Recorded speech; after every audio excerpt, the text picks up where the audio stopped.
أعوذ بالله من الشيطان الرجيم. قل هذه سبيلي أدعو إلى الله على بصيرة أنا ومن اتبعني وسبحان الله وما أنا من المشركين.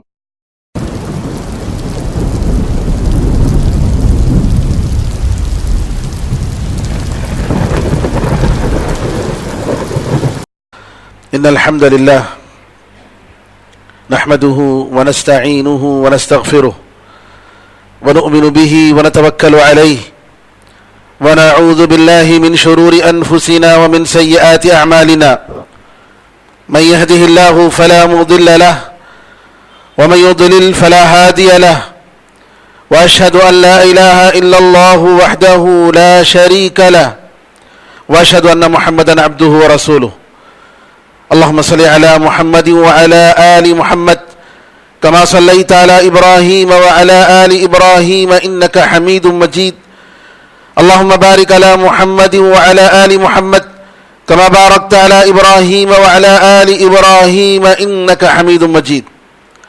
أما بعد، فإن خير الحديث كتاب الله وخير الهدي هدي محمد صلى الله عليه وسلم وشر الأمور محدثاتها وكل محدثة بدعة وكل بدعة ضلالة وكل ضلالة في النار.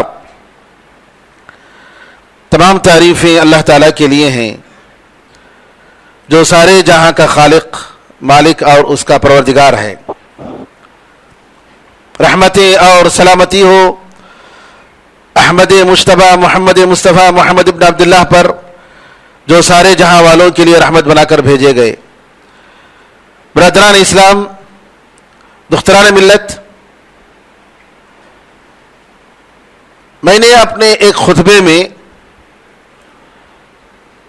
میت کے احکام اور مسائل کے تعلق سے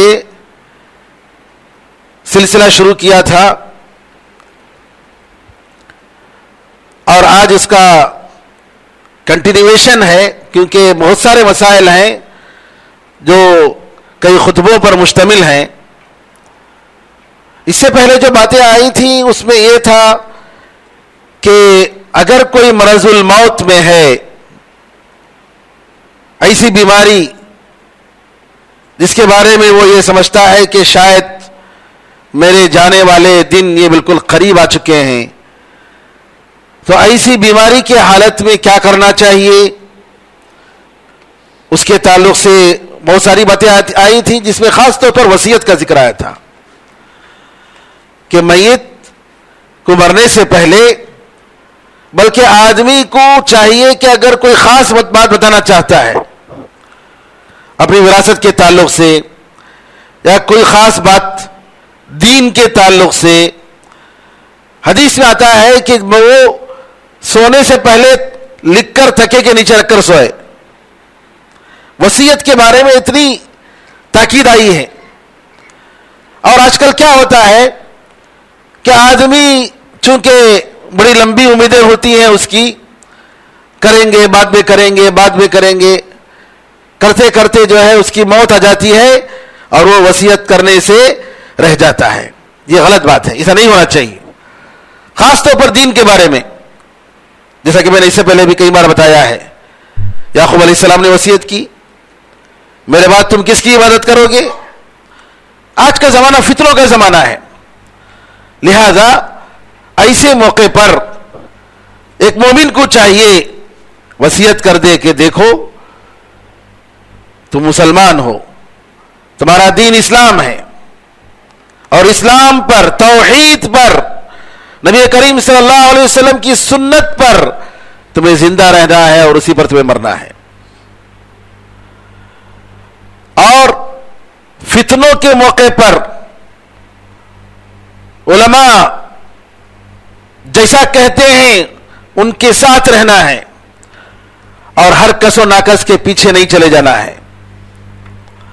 نماز کی پابندی کرنی ہے، اسلام کے فرائض کی پابندی کرنی ہے.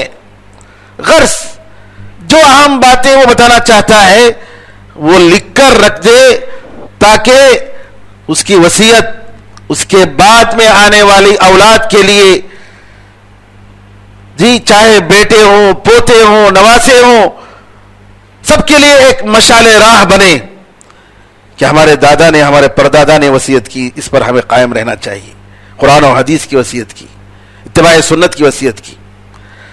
اسی طریقے سے اپنے مال کے تعلق سے امام شافعی رحمۃ اللہ علیہ کی وصیت بڑی مشہور ہے۔ میں تھوڑی دیر پہلے دیکھ رہا تھا کہ وصیت میں انہوں نے کیا لکھا ہے۔ 204 میں ان کا انتقال ہوا، امام شافعی رحمۃ اللہ علیہ۔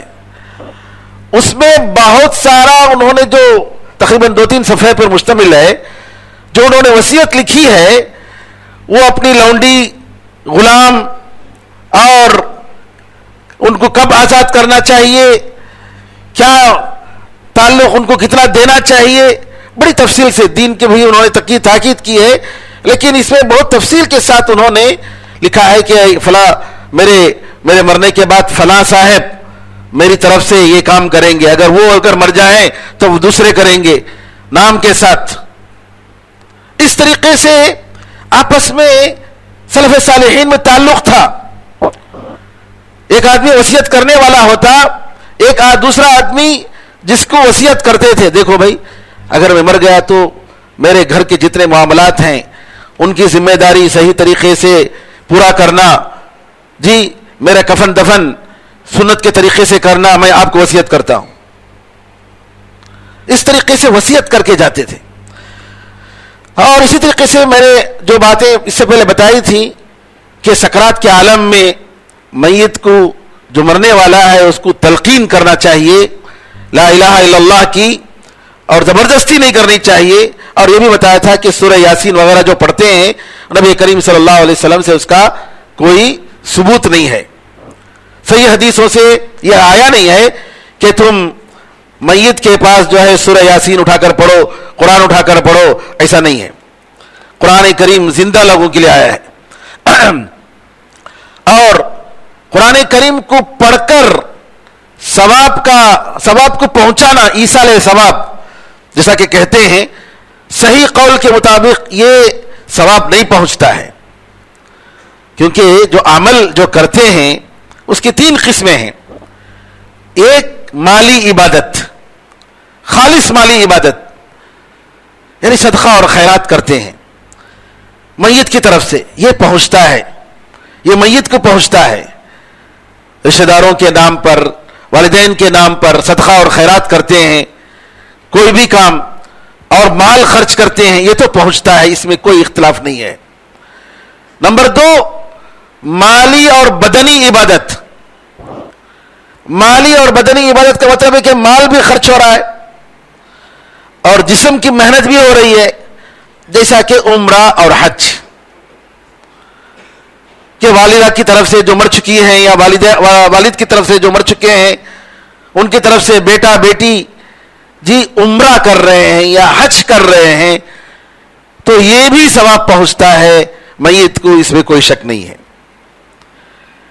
تیسری جو ہے خالص بدنی عبادت۔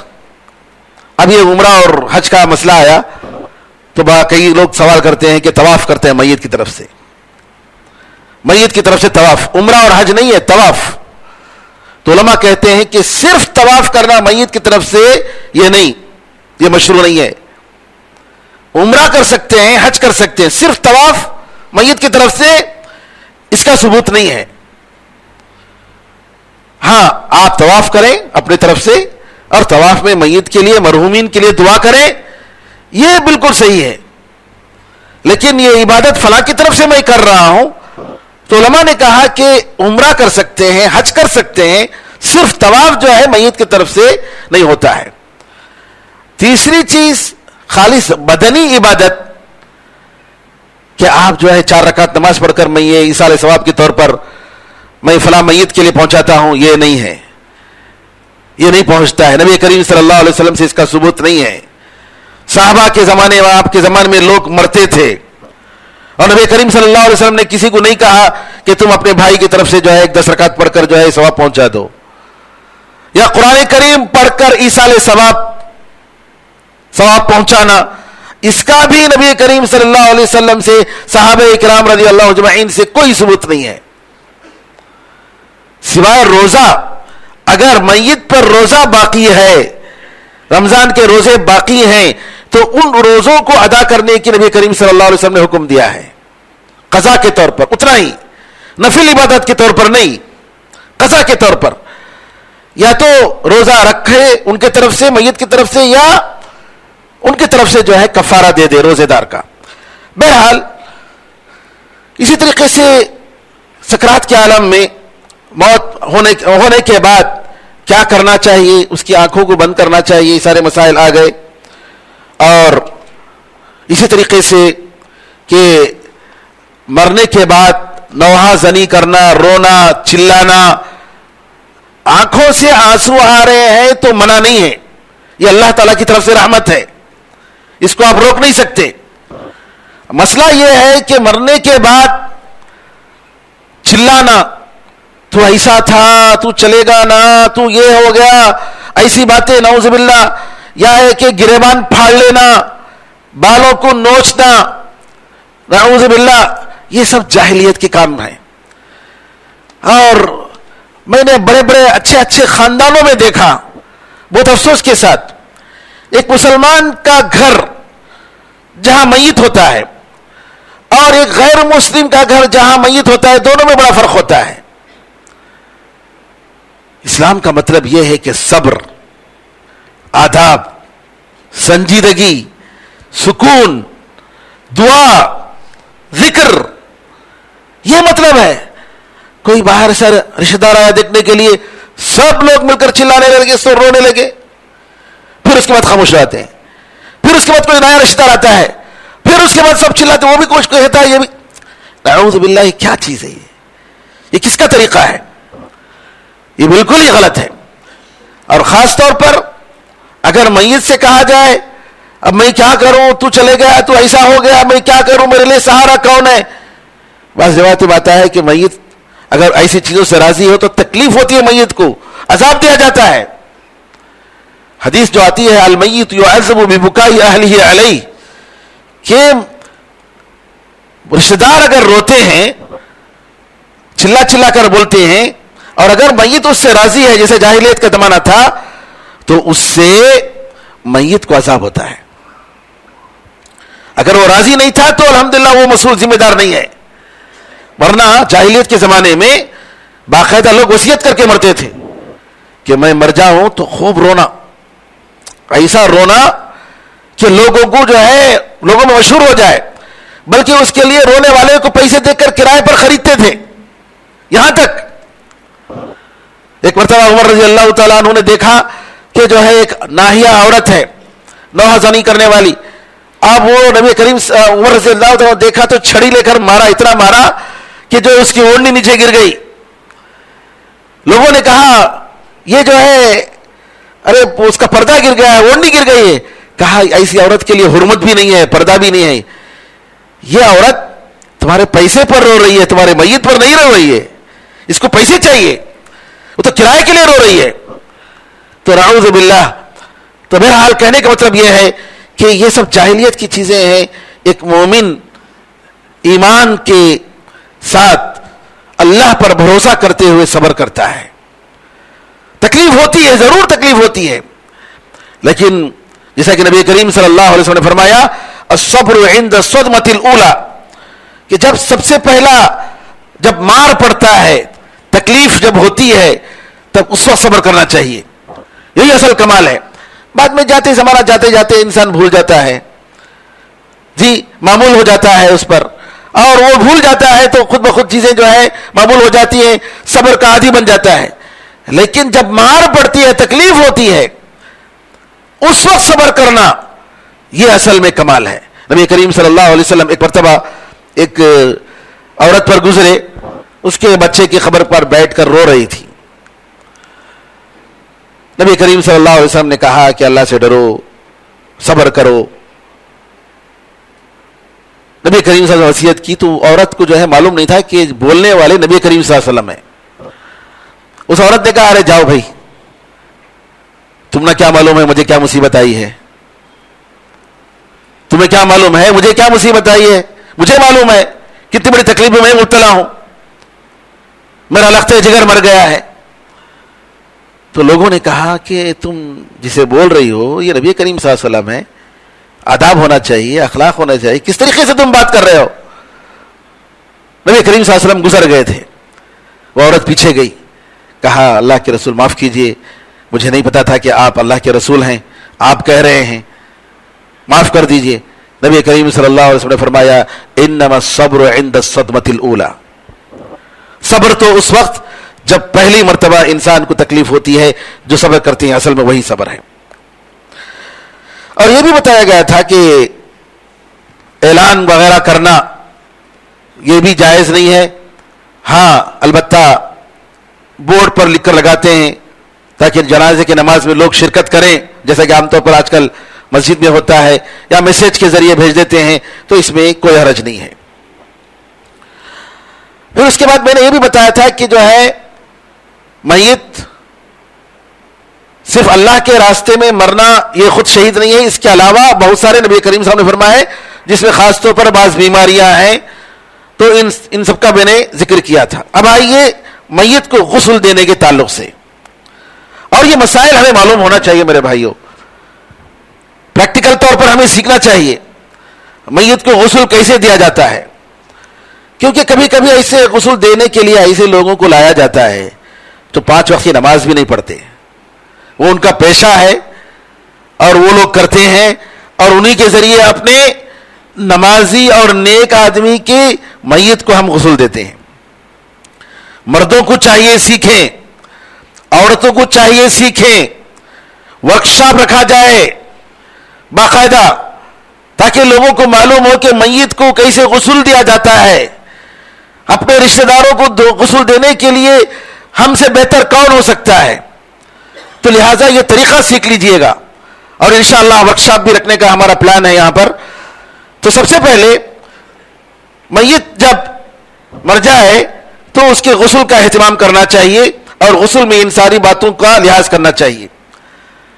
3 مرتبہ کم از کم غسل دینا چاہیے میت کو، کم از کم 3 مرتبہ، اور زیادہ ضرورت محسوس کر رہے ہیں غسل دینے والے تو زیادہ بھی دے سکتے ہیں، کوئی مسئلہ نہیں، 5 7 زیادہ بھی دے سکتے ہیں، کوئی مسئلہ نہیں، جب تک ان کو اطمینان نہ ہو جائے کہ پوری طریقے سے پاکی صفائی ہو چکی ہے۔ لیکن جیسا کہ میں نے کہا 5 7 3 5 7 یعنی طاق نمبر میں ہونا چاہیے۔ اور پانی میں پاکی صفائی کے لیے بیری کے درخت کا پتا یا صابن وغیرہ ملا لینا چاہیے، یا کافور وغیرہ ملا لینا چاہیے، الا یہ کہ محرم احرام کی حالت میں میت ہو۔ احرام کی حالت میں آپ کو معلوم ہے جو عمرہ اور حج کرنے کے لیے جاتے ہیں، احرام کی حالت میں خوشبو نہیں لگا سکتے، لہذا نہ ان کے کپڑوں میں نہ ان کے بدن میں غسل دیتے ہوئے خوشبو کا استعمال ہوگا۔ خوشبو کا استعمال کیے بغیر، کیونکہ نبی کریم صلی اللہ علیہ وسلم کے زمانے میں ایک صحابی طواف کرتے ہوئے آپ کے ساتھ وہ اونٹ سے نیچے گر گئے اور اونٹ نے ان کو کھدل دیا تو ان کا انتقال ہو گیا احرام کی حالت میں۔ نبی کریم صلی اللہ علیہ وسلم نے کہا کہ ان کو ان کے احرام ہی کے کپڑے میں کفن دو، کیونکہ وہ قیامت کے دن تلبیہ کہتے ہوئے اٹھیں گے میدان محشر میں، لبیک اللہم لبیک کہتے ہوئے وہ اٹھیں گے۔ اور عورت کی اگر چوٹی ہے تو چوٹی کو کھول کر دھویا جائے گا، اور اس کے بعد پھر دوبارہ جو ہے ان کی چوٹی باندھی جائے گی، لیکن کھول کر باقاعدہ سر کے بال وغیرہ جو ہے دھوئے جائیں گے۔ غسل دیتے ہوئے دائیں طرف سے شروع کرنا چاہیے اور وضو کی جگہ سے شروع کرنی چاہیے۔ میت اگر مرد ہو تو مرد حضرات ہی غسل دیں گے، عورت اگر ہو تو عورت ہی غسل دیں گے، الا یہ کہ میاں بیوی آپس میں ایک دوسرے کے لیے غسل دے سکتے ہیں صحیح قول کے مطابق۔ ابو بکر صدیق رضی اللہ تعالیٰ عنہ کو غسل دینے والے ان کی بیوی تھی، اور امہات المؤمنین کہتی تھی کہ اگر ہمیں پہلے معلوم ہوتا کہ ہم نبی کریم صلی اللہ علیہ وسلم کو ہم بیویاں غسل دے سکتے ہیں تو ہم ہی نبی کریم صلی اللہ علیہ وسلم کو غسل دیے ہوتے، لیکن ہمیں بعد میں معلوم ہوا۔ تو میاں بیوی ایک دوسرے کو غسل دے سکتے ہیں، موت کی حالت میں کوئی حرج نہیں ہے۔ بعض علماء کا یہ خیال ہے کہ نہیں دے سکتے، جیسا کہ فقہ حنفی میں ہے، حالانکہ ان صحیح حدیثوں کی ثبوت میں، اور جیسا کہ میں نے بتایا ابو بکر صدیق رضی اللہ تعالیٰ عنہ کو غسل دینے والی ان کی بیوی تھی، تو اس میں کوئی حرج نہیں ہے۔ اور نبی کریم صلی اللہ علیہ وسلم کی حدیث اور آپ کی سنت ثابت ہونے کے بعد کسی قسم کی لن ترانی کے لیے گنجائش نہیں ہے۔ نبی کریم صلی اللہ علیہ وسلم کی طرف سے ثابت ہو گیا، یہ حکم آ گیا، آپ کی حدیث ثابت ہو گئی، تو یہاں ہم آمنا و صدقنا کہیں گے۔ تو اجنبی عورت کے لیے اجنبی مرد غسل نہیں دے سکتے، الا ہے کہ مجبوری ہو، چھوٹی بچی اگر ہے، اور علماء نے کہا کہ 7 سال سے کم، تو مجبوری کی حالت میں دے سکتے ہیں۔ اسی طریقے سے 7 سال سے کم اگر لڑکا ہے تو عورتیں اگر غسل دے رہی ہیں تو 7 سال سے کم کے صورت میں دے سکتے ہیں، اس بچے کو غسل دے سکتے ہیں، کوئی حرج نہیں۔ لیکن اجنبی مرد اجنبی عورت کو غسل نہیں دے گا، اجنبی عورت اجنبی مرد کو غسل نہیں دے گی، جیسا کہ علماء کا یہ فتویٰ ہے۔ اور اسی طریقے سے میت کو کفن دفن کرنے کے بعد دیکھنے کا بڑا مسئلہ ہے۔ آخری دیدار، آخری دیدار ہمارے معاشرے میں ایک بہت ہی یعنی سبحان اللہ ایک اہم ہے۔ ارے دیدار بھی نصیب نہیں ہوئی بھائی ان کو، بھائی دعا ہے، دل سے محبت ہے، جنت ہے اور ایمان ہے تو جنت میں انشاءاللہ ملیں گے، زندگی ختم نہیں ہو جاتی۔ نبی کریم صلی اللہ علیہ وسلم کی بیٹی کو دفن کیا جا رہا ہے، نبی کریم صلی اللہ علیہ وسلم جنگ بدر سے اسی وقت پہنچ رہے ہیں۔ نبی کریم صلی اللہ علیہ وسلم جنگ بدر سے، عثمان رضی اللہ تعالیٰ عنہ نے انتظار نہیں کیا کہ جو ہے نبی کریم صلی اللہ علیہ وسلم آ جائیں، اس وقت تک ہم اپنی بچی کو رکھیں گے، اپنی بیوی کو رکھیں گے، نہیں۔ کہنے کا مطلب یہ ہے کہ یہ جو مسئلہ بنایا گیا ہے کہ 2 دن 3 دن تک دیدار کے لیے رکھتے ہیں، یہ غلط ہے۔ حدیث میں یہ آتا ہے کہ میت ہو جانے کے بعد جتنی جلد ہو سکے کفن دفن کا انتظام کر دینا چاہیے۔ اگر وہ نیک ہے تو جنت اس کو جلدی سے جنت کی نعمت مل جائے گی، اور اگر برا ہے تو کم از کم برائی کو تم نے اپنے طرف سے اٹھا کر پہنچا دیا اس کی جگہ پر۔ تو لہٰذا یہ جو تاخیر کرتے ہیں 1.5 دن 1 دن، فلاں صاحب آنا ہے فلاں صاحب آنا ہے، یہ جو ہے مناسب نہیں ہے، یہ سنت کی بالکل برخلاف ہے۔ تو میت کو دیکھنا، علماء نے کہا جس طریقے سے کسی عورت کو اس کی زندگی میں غیر محرم اور مردوں کو دیکھنا جائز نہیں ہے، بالکل اسی طریقے سے غیر محرم عورتوں کو بھی دیکھنا جائز نہیں ہے۔ عورتوں کا جنازہ ہوتا ہے اور ہر کوئی دیکھنے لگتے ہیں، یہ غلط بات ہے۔ جو ان کے رشتہ دار ہیں، جو محرم ہیں، وہ لوگ دیکھ سکتے ہیں، جو غیر محرم ہیں بہرحال ان کو جو ہے دکھانا یہ صحیح نہیں ہے۔ اچھا، ہم نے کہا کہ عورت کو غسل دینا غیر محرم یہ جائز نہیں ہے، لیکن تدفین کے موقع پر دفن جب کرتے ہیں اس وقت مرد ہی دفن کرتے ہیں، اور کپڑا ہوتا ہے، کپڑے کے ذریعے اٹھاتے ہیں، حائل ہوتا ہے، تو لہٰذا اجنبی مرد جو ہے دفن کر سکتے ہیں، کوئی حرج نہیں ہے۔ اور اگر رشتہ دار ہیں، ان کے بیٹے بھائی والد ہیں تو یہ بہتر ہے، اگر وہ نہیں کر سکتے دوسرے اگر شریک ہو رہے ہیں تو کوئی حرج نہیں ہے، یہ دفن کا معاملہ ہے۔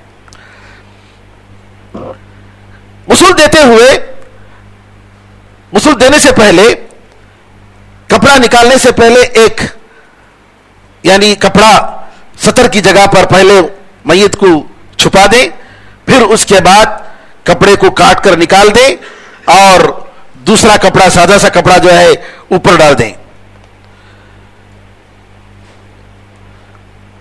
غسل کے بارے میں جیسا کہ میں نے کہا کہ جو سنت کا طریقہ جانتا ہے، جس کے پاس علم ہے، وہ شخص غسل دینا چاہیے، اور جو غسل دیتا ہے اس کے لیے بہت بڑا ثواب ہے۔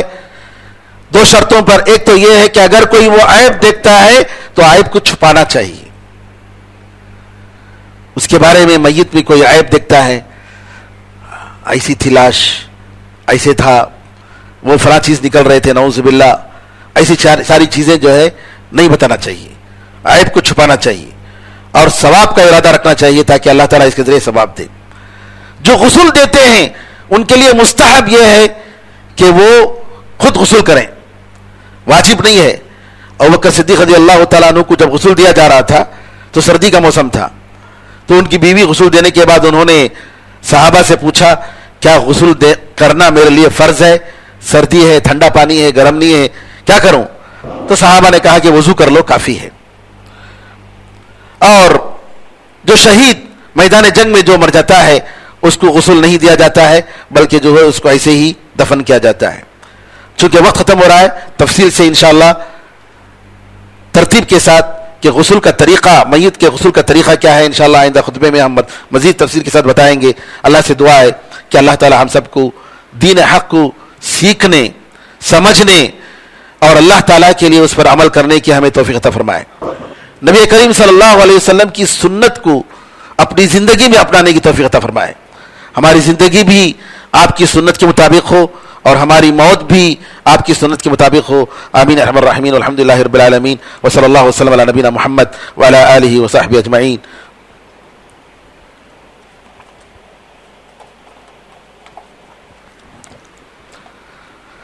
ان الحمد لله نحمده ونستعينه ونستغفره ونؤمن به ونتوكل عليه ونعوذ بالله من شرور انفسنا ومن سيئات اعمالنا من يهده الله فلا مضل له ومن يضلل فلا هادي له واشهد ان لا اله الا الله وحده لا شريك له واشهد ان محمدا عبده ورسوله. اللهم صل على محمد وعلى ال محمد كما صليت على ابراهيم وعلى ال ابراهيم انك حميد مجيد. اللهم بارك على محمد وعلى ال محمد كما باركت على ابراهيم وعلى ال ابراهيم انك حميد مجيد. وصل على جميع الأنبياء والمرسلين والملائكة المقربين والخلفاء الراشدين وعلى جميع الصحابة أجمعين ومن تبعهم بإحسان إلى يوم الدين. اللهم أعز الإسلام والمسلمين, اللهم انصر الإسلام والمسلمين, اللهم انصر من نصر الدين. عباد الله رحمكم الله, إن الله يأمر بالعدل والإحسان وإيتاء ذي القربى وينهى عن الفحشاء والمنكر والبغي يعظكم لعلكم تذكرون. فاذكروا الله يذكركم وادعوه يستجب لكم, وذكر الله أعلى وأولى وأعز وجل وهم وأتم وأكبر.